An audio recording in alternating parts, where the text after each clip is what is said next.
Hi, this is Rahul Dole. I'm a front-end developer with about 7 years experience building complex web applications. The session that I'll be taking today will focus on a build and deployment process for improving your UI's performance. We'll be considering a situation where there is a large and complex UI application that you're building and you have a large team of UI developers working on it. And you want to have frequent updates to your UI app, say every day or every alternate day. Now, with this frequency of updates, you also want to make sure that your code is always up to date on the end user's browser, and also you use the caching feature of the browser for performance gains.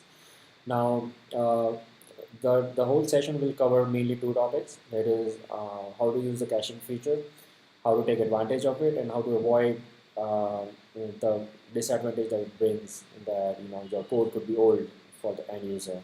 And the second topic will be how to best structure your React components so that you get performance gains.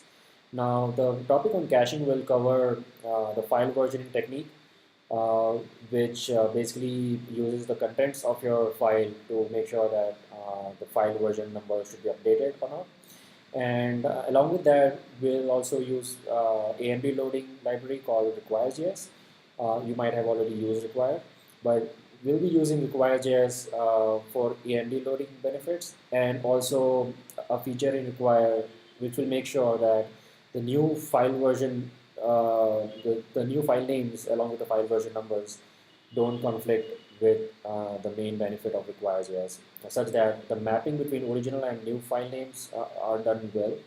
And with this combination of file versioning and require.js AMD loading, we'll be also using React's composability feature in the best way possible, such that ultimately we'll have a situation where our application is so granular and so modular that releasing an update to just a small portion of your application becomes a piece of cake.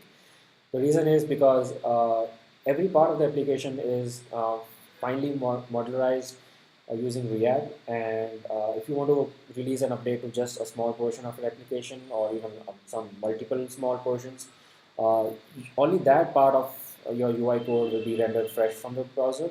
The rest everything will be rendered from cache. So a combination of these three techniques will ensure you get the best performance gains using caching, and also you don't have an old code served to the end user. So that's all the session will be about. Thank you.